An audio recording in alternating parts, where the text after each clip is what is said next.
I want you to ignore the warships for a moment. That may sound impossible, because the warships are what everybody sees.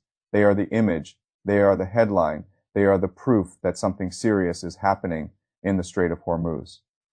But the warships are not the center of the story. The center of the story is the decision not to rush. That is what has made this crisis so dangerous for Tehran.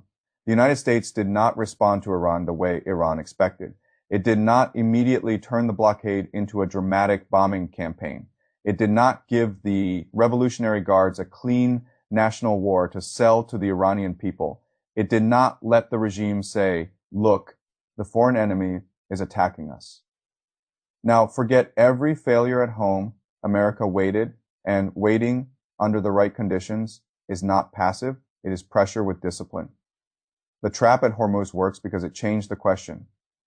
Iran wanted the question to be, can America force the strait open? That question helps Tehran because it turns the crisis into a military contest and lets the regime speak in the old language of resistance. But America changed the question to something much more painful. Can Iran survive being the only country locked out of the waterway it thought it controlled? That is the question now. And Iran has no good answer. The design is simple, but devastating. The strait is open enough for the world. Gulf oil moves, commercial ships move, the global system bends, but it does not break. Iran's old threat was that Hormuz could make everyone bleed. The American answer was to make Hormuz function for everyone except Iran. That is the reversal. Iran tried to turn geography into blackmail. America turned geography into isolation. Once that happened, the pressure stopped being mainly external. It became internal. And internal pressure is the kind regimes fear most because there is no foreign enemy to blame when your own institutions begin fighting each other in public. Inside Iran, the regime is no longer moving like one body.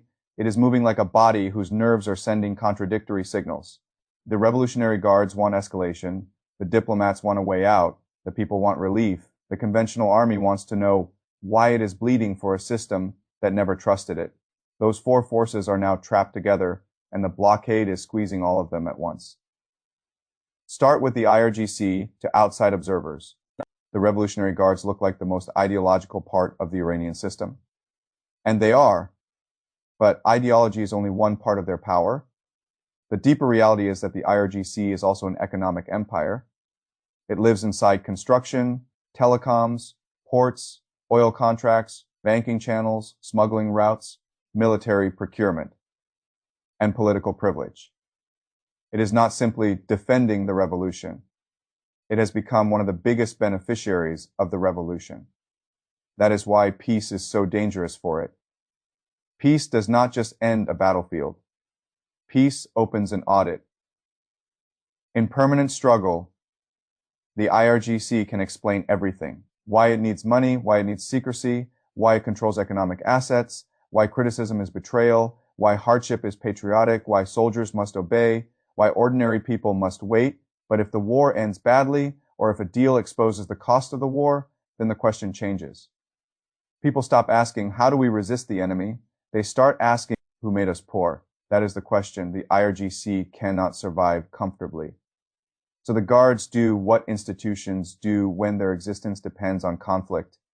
They demand more conflict. They call compromise treason. They attack the language of negotiation. They treat the foreign ministry as an enemy inside the state. They fire on ships while diplomats try to signal flexibility. They speak as if escalation is courage, when in reality it may be self-preservation. That is not strength. That is an institution afraid that peace will expose its business model. Now look at the diplomatic wing, the president, the foreign minister, and the parliamentary figures, who still understand state survival, are watching a different clock. They see reconstruction costs. They see damaged ports. They see damaged industry. They see the currency falling. They see oil revenue disappearing. They see popular trust eroding. They see the impossibility of governing a population that is being told to endure more sacrifice, while the elite factions fight over who gets to define loyalty. Their argument is not sentimental, it is practical. A state cannot negotiate after it has lost the machinery of the state. That is why the diplomatic faction needs time, but also needs speed. It needs enough time to build a face-saving deal, but it does not have enough time before the oil clock, the street clock, and the military clock converge. So they speak carefully. They try to create openings. They tell the world Hormuz can be open. They try to show that the government can still make commitments. Then the IRGC contradicts them. This is the moment where the outside world needs to pay attention. When a foreign minister says one thing and armed forces do the opposite, that is not a messaging problem. It is a sovereignty problem. It means the state cannot guarantee that its own words are operationally meaningful. A government can survive disagreement. It cannot easily survive a situation where one arm negotiates and another arm sabotages the negotiation in real time. That is what America is waiting for the world to see. Not that Iran has enemies. Everyone knows that Iran has stopped being a single decision-making machine. The third force is the one no regime ever wants to face, honestly, the public. For years, Iran's rulers have treated public pain as a manageable cost. Inflation can be explained. Sanctions can be blamed on America. Repression can be framed as order. Sacrifice can be wrapped in religion, nationalism, or resistance. But some images cut through every explanation. Fuel lines in an oil-producing country are one of them. They tell people the system is not merely unfair, it is absurd. Iran produces oil, yet people wait for gasoline. Iran speaks about regional power, yet families worry about basic supplies. Iran funds influence abroad, yet factories at home struggle with energy. Iran tells citizens it is winning, yet the daily experience of life tells them something else. That gap between official victory and personal hardship is where revolutions begin to find oxygen. And the protest pattern matters. This is not just one square in Tehran. It is not just one city after one price hike. The danger for the regime is geographic spread. Multiple cities, different social groups, different grievances, all beginning to recognize the same cause. When unrest spreads, repression becomes a resource problem. The regime can crush a street. It cannot be everywhere at once without exhausting itself. And today, the same forces expected to suppress protests are also expected to hold military positions, guard infrastructure, manage internal suspicion, replace deserters, and defend a system whose money is drying up. That brings us to the fourth force, Artesh. This is the part of the story that can change everything, and it is also the part people outside Iran often miss. The conventional military is not the IRGC. It carries a different history. It was inherited from an older state. The revolution never fully trusted it. So the Revolutionary Guards were built as a parallel military and ideological counterweight. For decades, that arrangement allowed the regime to balance fear against fear. The Guards got privilege. The conventional army got suspicion. Now the crisis is putting that old insult under battlefield stress. When soldiers are undersupplied, they do not think in slogans forever. They count ammunition. They count meals. They count who gets medical evacuation and who does not. They count whose wounded are treated and whose wounded are left behind. They count which commanders have equipment and which units are told to endure. Those calculations are not abstract. A soldier with 20 rounds shared across 2 men understands reality faster than a television host can explain it away. And when the public starts chanting that the army is with the people, that is not just a chant. It is a strategic message aimed at the one institution that could make repression fail. The people are not asking the IRGC to change. They know what the IRGC is.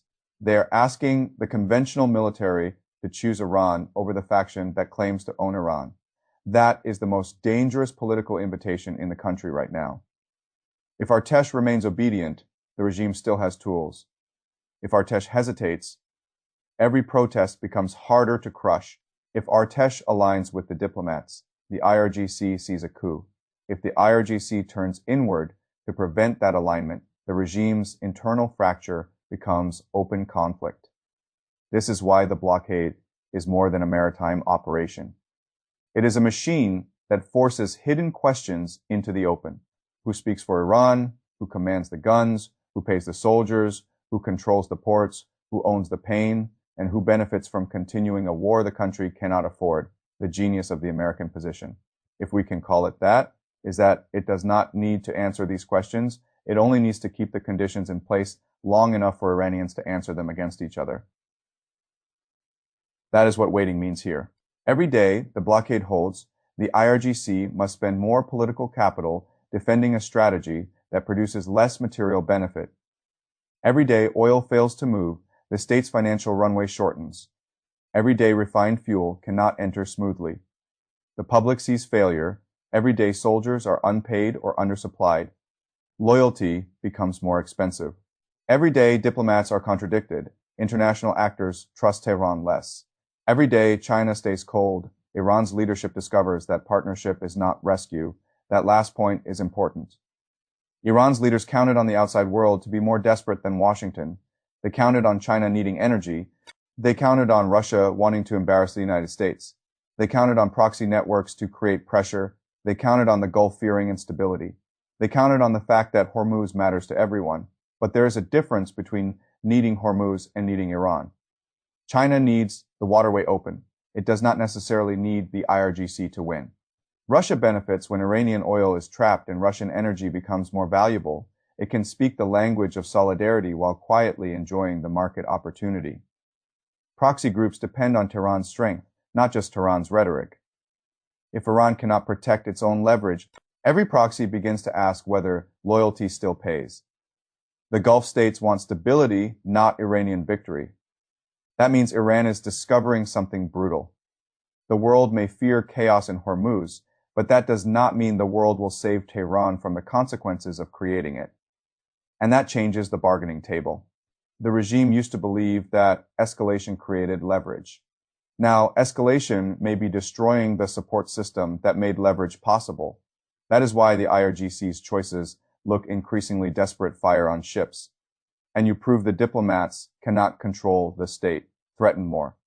And you make regional actors more likely to accept American protection bloc talks. And the economy burns faster, accept talks, and the guards risk losing the revolutionary frame that protects their power.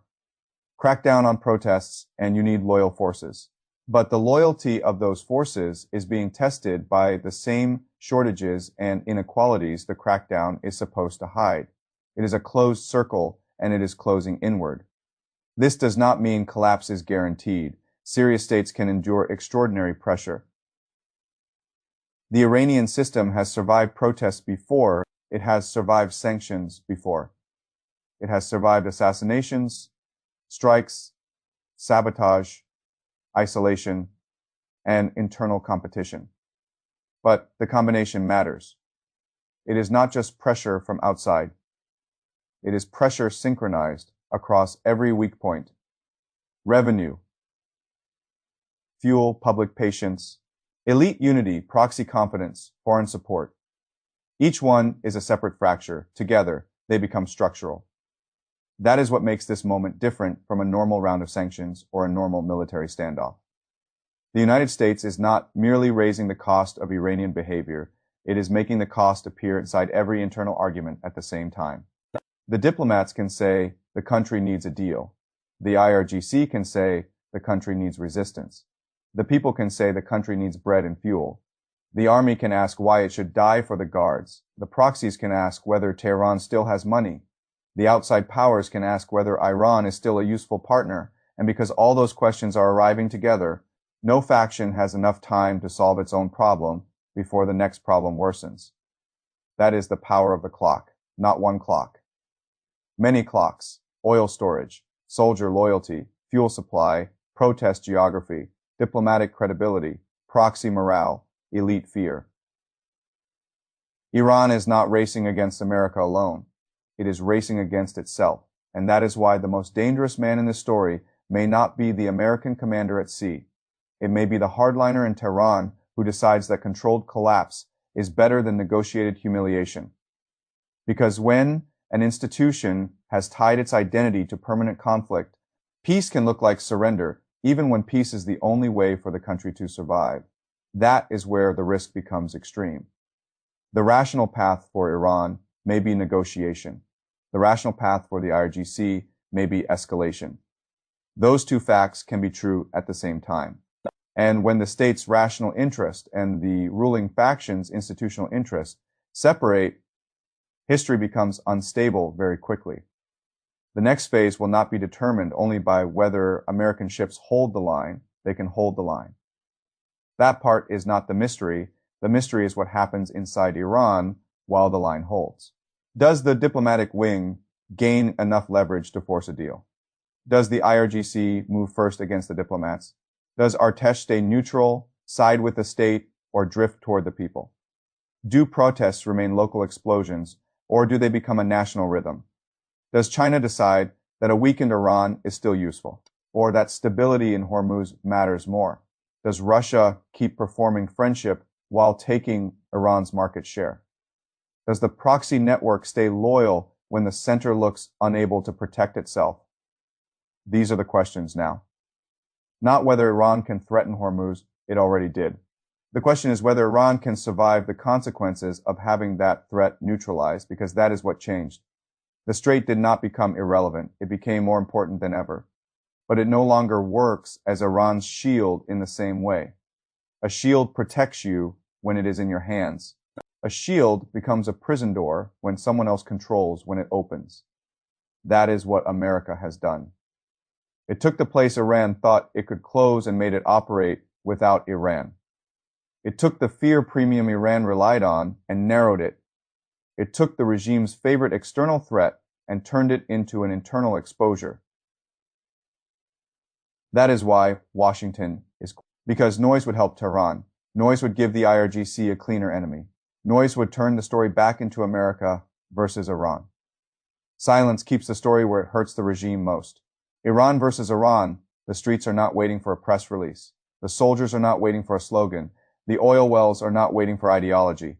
The fuel lines are not waiting for state television. The diplomats are not waiting because they want to. They are waiting because the guards have made movement dangerous, and the guards are not waiting calmly. They are watching the country discover that their war may have protected their empire more than it protected Iran. That discovery is the real weapon at Hormuz. Not the carrier, not the destroyer, not the sanctions announcement, the realization.